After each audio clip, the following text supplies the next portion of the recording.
ಇಂದು ನಾನು ಉತ್ತರ ಕರ್ನಾಟಕ ವಿಶೇಷ ಶೇಂಗಾ ಹಿಂಡಿ ಅಥವಾ ಕಡಲೆ ಬೀಜದ ಚಟ್ನಿ ಪುಡಿ ಮಾಡ್ತಿದ್ದೇನೆ.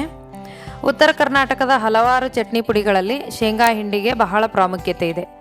ಈ ಭಾಗದ ಮನೆಯಲ್ಲೂ ಶೇಂಗಾ ಹಿಂಡಿ, ಖಡಕ್ ರೊಟ್ಟಿ, ಗಟ್ಟಿ ಮೊಸರು ತಿನ್ನುವ ವಾಡಿಕೆ ಇದೆ.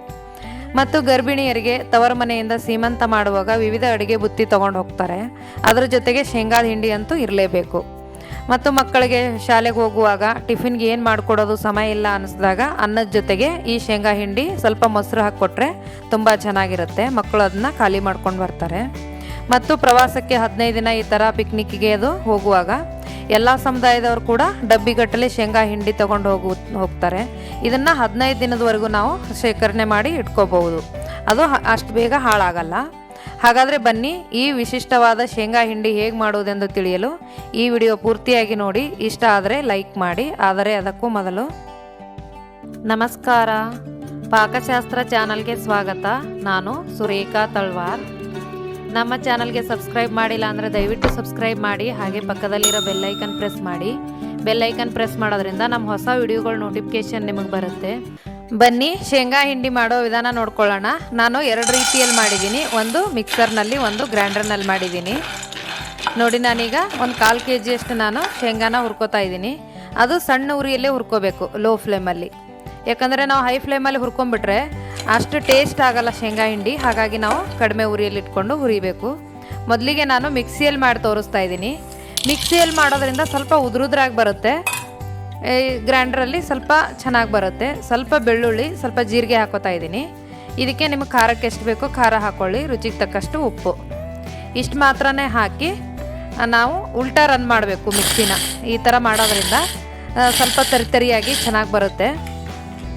ನೋಡಿ, ಈ ಥರ ತುಂಬ ಉದುರುದ್ರಾಗಿ ಬರುತ್ತೆ. ಅದಕ್ಕೆ ನಾವು 1 ಟೇಬಲ್ ಸ್ಪೂನಷ್ಟು ಕಾಯಿಸಿ ಆರಿಸಿಟ್ಟಿರೋ ಎಣ್ಣೆನ ಹಾಕ್ತಾಯಿದ್ದೀನಿ. ಮಿಕ್ಸಿನಲ್ಲಾದರೆ ಸ್ವಲ್ಪ ಎಣ್ಣೆ ಹಾಕಿದ್ರೆ ಚೆನ್ನಾಗಿ ಬರುತ್ತೆ. ಗ್ರೈಂಡ್ರಲ್ಲಾದರೆ ಬಿಸಿ ಬಿಸಿಯಾಗಿ ನಾವು ಶೇಂಗಾ ಹುರಿತಿದ್ದಂಗೆ ನಾವು ಹಾಗೆ ಗ್ರೈಂಡ್ರಲ್ಲಿ ಹಾಕಿಬಿಟ್ರೆ ಗ್ರೈಂಡ್ರಲ್ಲಿ ಚೆನ್ನಾಗಿ ಬರುತ್ತೆ. ನೋಡಿ, ನಾನೀಗ ಉಲ್ಟಾ ರನ್ ಮಾಡಿ ತೋರಿಸ್ತಾ ಇದ್ದೀನಿ. ನೋಡಿ, ಮಿಕ್ಸಿನಲ್ಲಾದರೆ ಜಾಸ್ತಿ ದಿನ ಇಟ್ಕೊಳ್ಳೋಕ್ಕಾಗಲ್ಲ. ಸ್ವಲ್ಪ ಎಣ್ಣೆ ಹಾಕಿರ್ತೀವಲ್ಲ, ಒಂದು 10 ದಿನದವರೆಗೂ ಇಟ್ಕೋಬೋದು. ಇದು 15ರಿಂದ 20 ದಿನ ಗ್ರೈಂಡ್ರಲ್ಲಿ ಮಾಡಿರೋದು ಇಟ್ಕೋಬೋದು.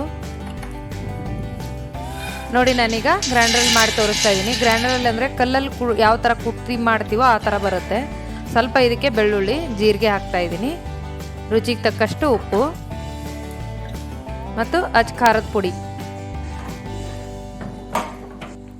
ಇಷ್ಟನ್ನ ಹಾಕಿ ನಾನೀಗ ಗ್ರೈಂಡರ್ ಆನ್ ಮಾಡಿದ್ದೀನಿ. ನೋಡಿ, ಇದರಲ್ಲಿ ಕಲ್ಲಲ್ಲಿ ಕುಟ್ಟಿದಾಗ ಯಾವ ಥರ ಬರುತ್ತೋ ಆ ಥರ ಬರುತ್ತೆ. ಇದಕ್ಕೆ ಎಣ್ಣೆ ಆ ಥರ ಏನು ಹಾಕಂಗಿಲ್ಲ. ಮತ್ತು ಬಿಸಿ ಬಿಸಿಯಾಗಿರ್ಬೇಕಾದ್ರೇ ನಾವು ಶೇಂಗಾ ಚಟ್ನಿ ಪುಡಿ ಮಾಡ್ಕೋಬೇಕು. ಆವಾಗಲೇ ಈ ಥರ ಬರುತ್ತೆ, ಉದುರುದ್ರಾಗಲ್ಲ. ನೋಡಿ, ಈ ಥರ ತರಿಯಾಗಿರಬೇಕು. ನೋಡಿ, ಎಷ್ಟು ಚೆನ್ನಾಗಿ ಬಂದಿದೆ ಗ್ರೈಂಡ್ರಲ್ಲಿ. ಕಲ್ಲಿದ್ದರೆ ಕಲ್ಲಲ್ಲಿ ಕುಟ್ಕೊಳ್ಳಿ, ಚೆನ್ನಾಗಿರ್ತದೆ. ನೋಡಿ, ಈ ಥರ ಮುದ್ದೆ ಆಗಬೇಕು. ಮಿಕ್ಸರ್ನಲ್ಲಿ ಅಂದರೆ ಈ ಥರ ಆಗುತ್ತೆ, ಉದುರುದ್ರಾಗ ಆಗುತ್ತೆ. ಗ್ರೈಂಡ್ರಲ್ಲಿ ಅಂದರೆ ಎಣ್ಣೆ ಹಾಕ್ದೇ ಈ ಥರ ಎಣ್ಣೆ ಬಿಟ್ಕೊಳ್ಳುತ್ತೆ. ಶೇಂಗಾ ಹಿಂಡಿ ಮಾಡಲು ಬೇಕಾಗುವ ಸಾಮಗ್ರಿಗಳು: ಶೇಂಗಾ, ಜೀರಿಗೆ, ಉಪ್ಪು, ಖಾರದ ಪುಡಿ, ಬೆಳ್ಳುಳ್ಳಿ. ಈ ವಿಡಿಯೋ ನಿಮಗೆ ಇಷ್ಟವಾದರೆ ಲೈಕ್ ಮಾಡಿ, ಶೇರ್ ಮಾಡಿ, ಸಬ್ಸ್ಕ್ರೈಬ್ ಮಾಡಿ. ಹಾಗೆ ಪಕ್ಕದಲ್ಲಿರೋ ಬೆಲ್ ಐಕನ್ ಪ್ರೆಸ್ ಮಾಡಿ. ಧನ್ಯವಾದಗಳು.